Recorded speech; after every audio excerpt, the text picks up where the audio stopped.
Menyikapi orang dengan gangguan jiwa atau ODGJ yang akan mencoblos pada pemilu 2024 yang digelar pada 14 Februari nanti, Rumah Sakit Jiwa Daerah atau RSJD Aminogondo Utomo Kota Semarang siap mendukung pelaksanaan pemilu 2024. Data ODGJ hingga pertengahan Desember 2023 ada sekitar 200 lebih pasien yang dalam perawatan RSJD Kota Semarang ini, baik rawat inap maupun rawat jalan.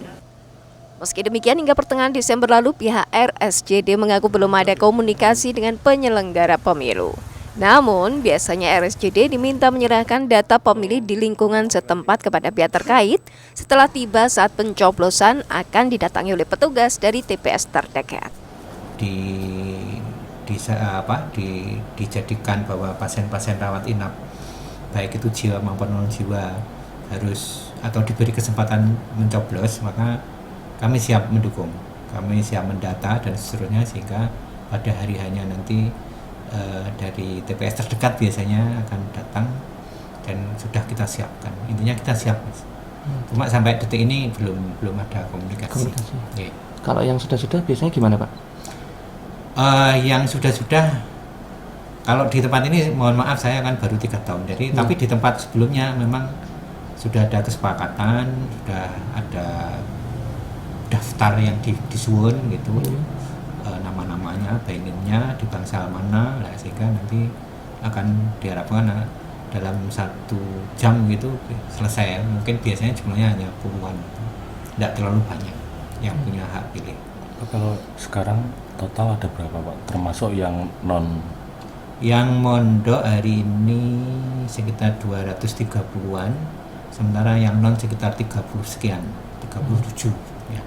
Jadi ya secara kapasitas masih cukup untuk artinya ada sekarang sekitar masih 20% kamar ya, Pak? Iya, artinya masih ada kosong. Jadi artinya kalau terjadi sesuatu yang agak ekstrim pun sebenarnya masih dalam kapasitas kita mampu.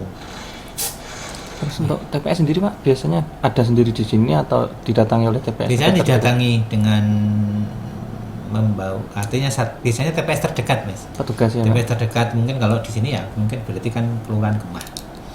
Itu nanti akan datang dan akan menyesuaikan dengan data pasien yang sudah kita kompilasi sebelumnya. Kalau untuk pelaksanaan pencoblosan nanti perlu tim khusus nggak, Pak? Kan ini mungkin ada yang berbeda kan, Pak?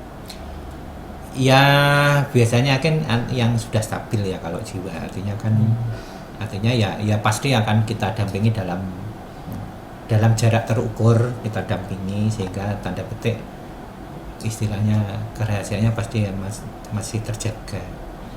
Artinya itu kan hak masyarakat untuk mencoblos itu semaksimal mungkin kita dukung. Tapi ada yang kondisi yang udah stabil ya, Pak ya? Nggih, pasti seperti itu. Kalau di sini yang sudah stabil atau yang sudah ringan berapa, Pak?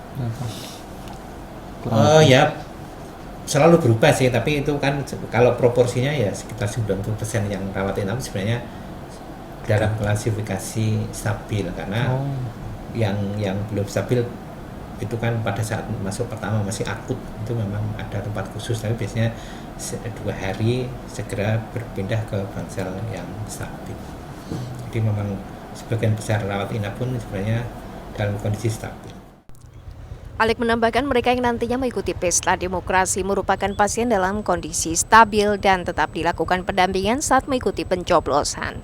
Setidaknya saat ini ada 90% pasien yang dalam perawatan inap di RSJD ini dalam kondisi stabil. Sebelumnya dalam program Sapa Jateng dengan tema ODGJ akan mencoblos pada pemilu 2024, Ketua Divisi Hukum dan Pengawasan KPU Jateng, Muslim Aisyah menjelaskan bahwa ada sekitar 44.000 ODGJ di Jawa Tengah yang masuk dalam DPT dan bisa menyalurkan suaranya di TPS. Bagian yang dilakukan KPU adalah mendata, kemudian memasukkan orang-orang yang dalam tanda petik itu memiliki disabilitas mental atau sebutannya ODGJ itu memang masuk di dalam daftar pemilih. Dan di Jawa Tengah cukup banyak, karena ada sekitar 44.000 ya. 44.000 di Jawa Tengah? Iya, di Jawa Tengah. dan itu tersebar di berbagai TPS begitu. Di berbagai TPS. Meski demikian, ada syarat khusus agar ODGJ bisa menyalurkan suaranya di bilik suara. Selain dalam kondisi stabil, ODGJ tersebut juga perlu ada pendampingan. Dan beberapa ketentuan lainnya dijelaskan oleh Muslim Aisyah dalam program Sapa Jateng. Prahayuda Febrianto, Kompas TV, Semarang, Jawa Tengah.